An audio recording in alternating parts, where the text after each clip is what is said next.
Hey everybody, how's it going? Dave here. Today, I want to do a little comparison for you. I know a lot of you are thinking about, always thinking about what's the right holster for the job. With the addition of, or with the new popularity of red dot sights and the acceptance of them on duty weapons lately, there are a lot of holster options from both Safariland as well as Blackhawk, and of course the new edition Alien Gear holsters. I have one of each right here, and so I'm going to show you guys each one of them and how the mechanisms work and give you my impressions, having tried each of them out at least for a couple of days. If you've seen my videos in the past, if you know anything about me, you know that I am pretty much ride or die Safariland fan for life. But that said, I have used a lot of Blackhawks, still use Blackhawks on some occasions for some things. And that said, I had to try Alien Gear's new duty force. So we're going to compare today the Safariland 6360 RDS with the Blackhawk T-Series L3 and the Alien Gear Rapid Force Level 3 duty holster. Little information right off the bat. I use a TLR2 HLG, but that's irrelevant. TLR2 is the important part. I use that. Both the Safariland and the Blackhawk can accommodate that light.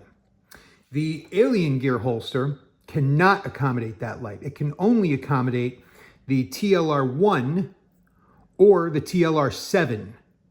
It can accommodate some other manufacturers' lights, but I'm a Streamlight guy. So I've got the TLR series.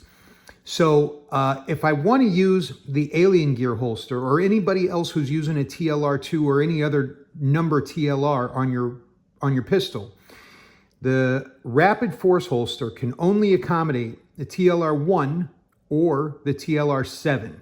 So since I have to swap the lights out, we're going to get to Rapid Force last. In another video, I already showed some of you how the 6360 from Safariland works. How it, by the way, safety checked. Some of you have already seen how this works. This is actually a level 4 retention holster. I guess it's level 3, but I'm calling it level 4 because everybody considers this grab hood to be a level of retention. So, okay, let's call that level 1. Here's the story with this Safariland 6360 RDS. RDS, of course, stands for red dot sight. And so all three of these holsters are made to accommodate a optic mounted on your slide. Okay, so here's Safariland, the first choice, or the first one we're going to look at. What this does, this has Safariland's SLS and ALS system. SLS is this manual hood, which is the, or this manual strap across the back of your slide. That's the self-locking system. It also has Safariland's automatic locking system, which is a system that grabs the slide of your firearm as soon as you holster it, so that there is no manual technique you have to do to secure your firearm. It's at least level 1 once you just holster it, okay? So this certainly has the most manual mechanisms, the most things to do with your thumb to release your firearm. But a lot of us are pretty used to either an SLS system or an ALS system already, and already have that muscle memory down. So the addition of any one or the other shouldn't be too much of a problem to spend a few days at the range doing some holster drill, doing some drawing drills, and get that new muscle memory down in place, okay? So here's how this one works. I'm not going to go over it too much because I've already got a video where I happen to talk about this holster. So level 1 is this hood right here, which of course keeps people from being able to access your holster releases from the front or, sort of from the side. You really kind of have to have a rear grip in order to be able to access these. So level 2 is the SLS lock, okay? That's this lock right here. Bam, pull it backwards. That releases your SLS system, so that allows you, level 3, to push down and forward. Okay, so now you've released everything other than the automatic locking system. Your thumb then comes back again, and as you go to draw, you automatically pull back on that ALS system, which allows you to draw the firearm. Okay, if you see that little switch right there, watch as I put it in, you'll see that ALS system grab the slide and lock in place. You see that? So once you push down on your SLS, your self-locking system, and you go to acquire your grip, you will automatically pull back on that ALS system and be able to holster the firearm or draw the firearm, okay? Also, give me a little leeway as I holster and unholster all of these rigs, because when you're doing it just holding the holster and it's not really mounted on your belt, sometimes the angles are off and sometimes the mechanisms don't quite work right, etc. So when you holster the firearm into the Safariland, your ALS automatically grips, okay? You're locked in place without doing anything.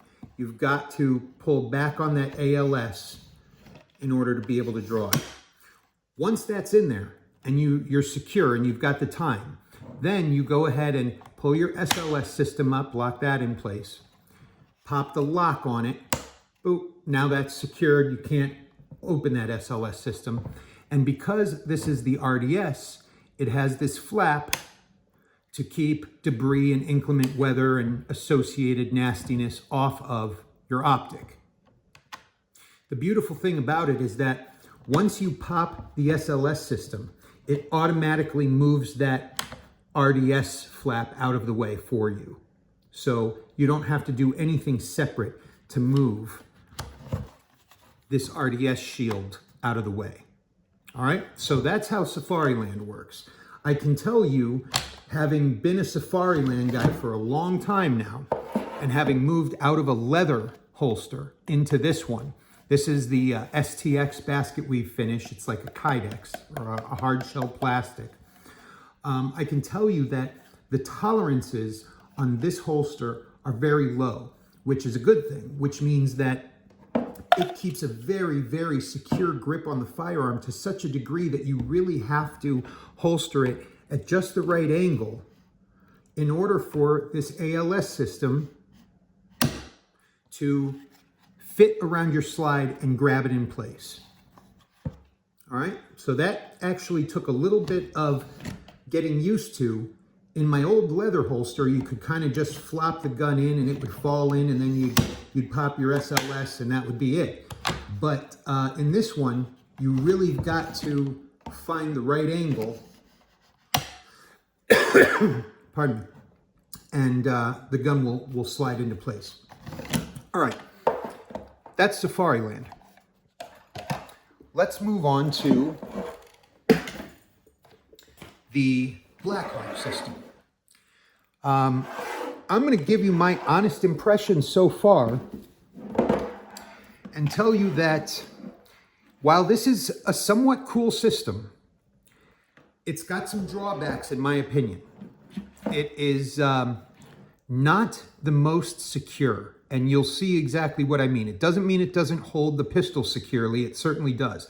I'll show you exactly what I mean by that. So here is the Blackhawk T-Series level 3 for an RDS, a red dot sight. So you can see the addition of the form factor here to accommodate the optic. This holster here, okay, has a strap, much like the Safariland. It's Kydex, it's plastic though, that covers the rear of your pistol. And it has a flap, again, to protect your optic. All right? That opens when you pull your firearm. The mechanism to release your firearm from this holster, here's what I meant by not very secure. I do like that it has this fixed panel right here. If you can see that, there's a fixed panel here so that a hand can't get in there and access your mechanisms, okay? It also gives your thumb a pretty good reference point, all right, when you go for your draw. But here's what I mean by not very secure. This is a level 3, okay? So it should have at least 2 mechanisms that keep your firearm locked in place that you should have to release. And it does technically, but they're both released with the exact same single motion, which to me means that if somebody gets one, then they automatically get the other, which means it's really a level 1 or level 2 at most, because it's just simply one mechanism followed by another. I'll show you what I mean. Oh, pardon me. Here is, right here, is the switch that will pop your strap down, okay? That's the first switch, bam. Now, in order to release the firearm, it has something sort of like Safariland's ALS in that it automatically is gripping the pistol, okay? So you have to release that.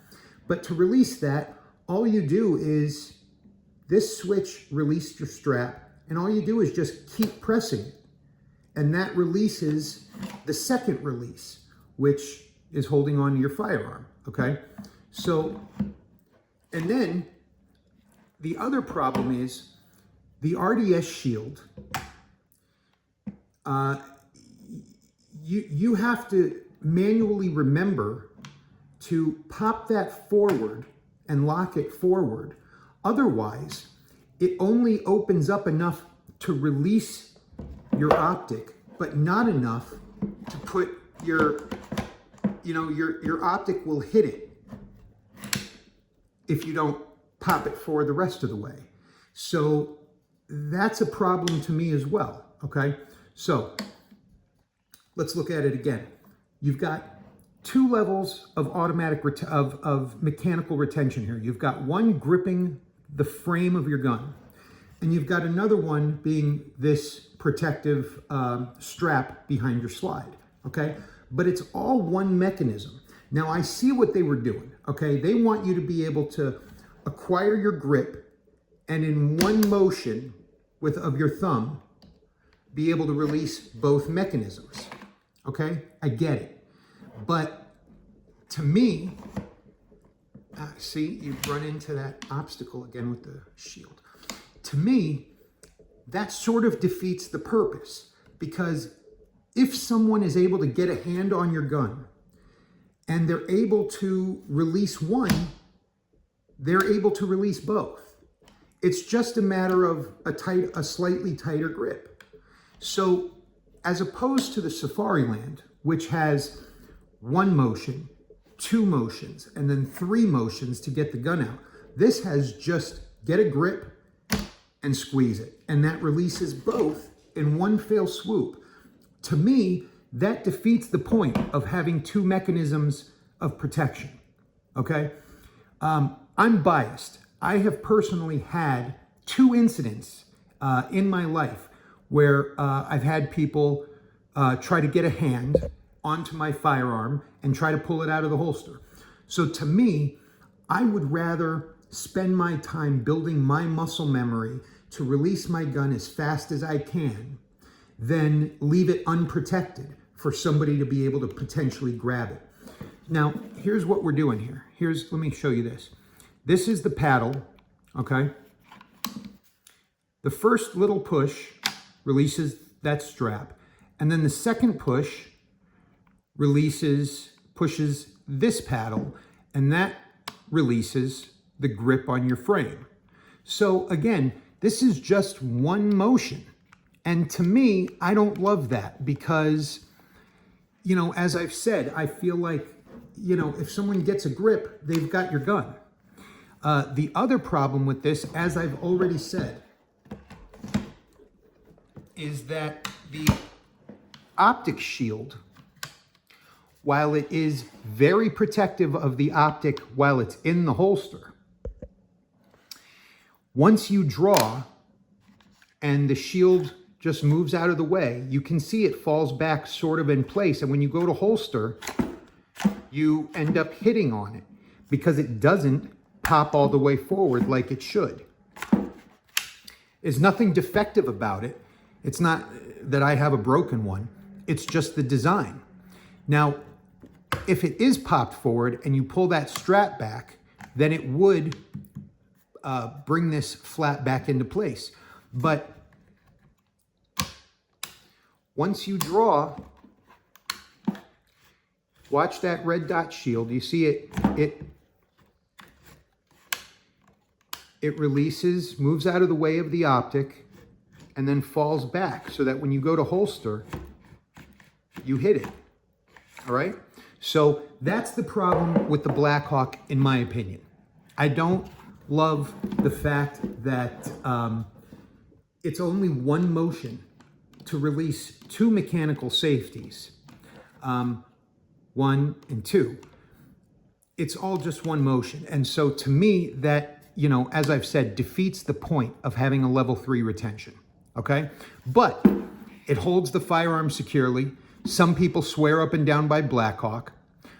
It does have belt loops that you're able to screw in and out so you don't have to remove everything from your belt to get your base plate on. You can just slide it right on and screw it into place, which is a nice feature. Some people don't love it. You know, it can adjust a little bit on you.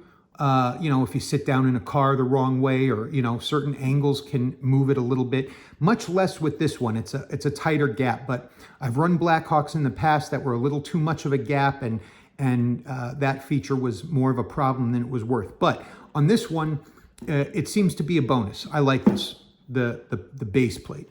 I've told you my problems with that. So now let's move on to the Alien Gear Rapid Force Duty Holster.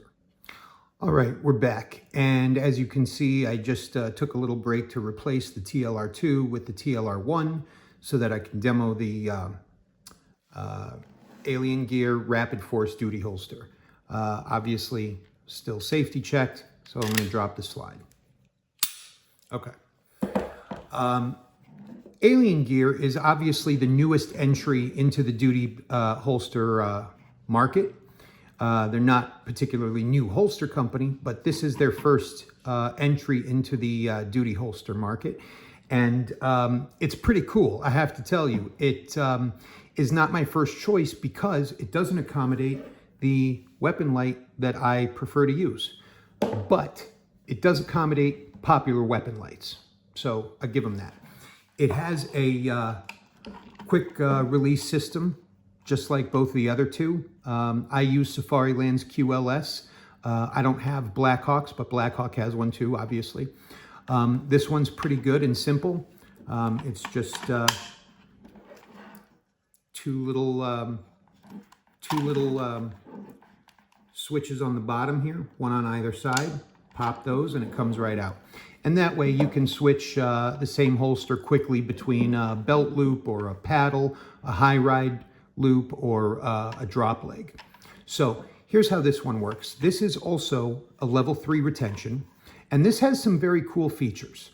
For example, there's a small screw down here, and this will adjust with the turn of that screw. It will adjust the tension on your firearm, but rather than having to guess, it's got a little meter. And as you turn the screw and adjust the tension, the little meter moves and points to what level of grip the holster has on your firearm. So as you turn the screw, this little meter will slide down and the little arrow, if you can see it, will move down until it's pointing to the highest level of retention. So that's pretty cool. It's got a little meter that shows you. There's just some cool features to this holster. You can tell that they had probably played with Safariland and Blackhawk, and they said, okay, here's what we like, here's what we don't like. Sort of like the Blackhawk, it has this solid panel right here, which keeps anyone from accessing your release mechanisms from the front, and also gives your thumb a sort of stationary point zero to start at, okay? So there are two separate mechanisms, which I do like, because that was the exact problem with the Blackhawk. It was one movement released both locking mechanisms. This one, they're separate. So level or mechanism one is, as you grip your firearm, you'll push down on this thumb pad, which will drop both this protective strap as well as your RDS protective flap. It drops both, and you'll see how they're connected. Now you can see that those two parts are connected here. When you go to pull your strap back up, it pulls your RDS back up into place, which is something cool that neither of the other two do. So again, you release that, and that will drop down both, clearing the way of your optic and your slide. And then, once you've done that, and you go to form your grip, your thumb pulls back on this lever here, and that releases the automatic grip that's inside. You can see right here, that is a part that grabs your slide and gives you like an ALS feature, an automatic locking system. Once you holster the firearm, you can see that it will, now see, this is what I'm talking about. This is one of the problems here. And in fact, why I don't love this holster. Okay, you can see that once you're holstered, this mechanism automatically grabs the firearm and you're locked in. And then you can pull either the strap or the RDS optic flap, and either one will push both back into place. Okay, so that is a pretty cool feature. So again, the draw is this. The draw is your thumb down, that releases, and then you pull your thumb back to form your grip, and that releases the active slide catch. Okay, now the features are cool, but here's the issue. It's very difficult, and you can see that my tension is at the very minimum. It's at the very lightest tension. So if I had that arrow all the way down on the most tension, I might understand this problem, but I don't understand this problem. It's very difficult to holster your gun into this rig. For some reason, it continually either doesn't want to go in right, or it hits something and stops on the way. You have to kind of mess with it to get it to go in fully and sit right. To me, that's a problem, because being able to reholster your firearm is just about as crucial as being able to quickly draw your firearm, okay? Now the drawing is okay, but look, the holster scuffs up your slide. It really does. The other two don't do that. But this one, I've really got a problem with, because for some reason, and I haven't figured it out yet, it's very, very specific and very, it's got a real attitude about what angle you try to holster your firearm. So there are pros and cons here. I really like how the holster works. I like the mechanism. I like the meter to show you your tension. I like their QLS system. I like the two mechanisms of release, but I've got a real problem with this rig in that there's something real awkward about See, it stops on something and you have to kind of mess with it and get it to fall into place. And that's, to me, that's just no good. I mean, that's a real problem. You know, a lot of times if you want to holster and transition to less lethal, you got to do it fast. You have to have the confidence of holstering your firearm just as much as you have the confidence of drawing your firearm. Plus, I sent this slide into JagerWorks to have them mill out the spot for my RMR, and this holster is scuffing up my slide finish, something I don't care for. Also, like I said, it doesn't accommodate the weapon light that I prefer. It doesn't accommodate my TLR2. So for all those reasons, the Safariland is by far my #1 choice. I have issues with both the Blackhawk and the Alien gear. I have to be honest with you. As much as they're both cool systems and effective and work well, both of them have some issues that are a problem for me. And so I hope that that is of some help to all of you who might be thinking about upgrading to any of these holsters. Again, this is your Alien Gear Duty Force right here. We just talked about the issues with that. Again, this one is the Blackhawk T-Series L3, and we talked about the problems with that it's one motion to release both locks. And to me, that's counterproductive. I understand that it's fast, but I don't find it very secure. Also, the red dot optic hood does not extend enough to allow easy reholstering when you want to reholster your firearm. And so for all those reasons, I vastly prefer and regularly use the Safariland 6360. You know, am I biased? Well, I'm biased towards things that are most effective. And in this particular case, I find the Safariland most effective. I would rather practice my drawing drills and make sure that I've got the muscle memory to unlock my SLS, deploy my SLS, and then deploy my ALS, rather than have a series of locks which I'm not confident in keeping my firearm secure. And so for all those reasons, the Safariland 6360 is my new red dot optic accommodating holster of choice. I hope that that was helpful and productive to all of you. If you've got any questions or you want some more info on something, hit me up in the comments. Let me know what you think.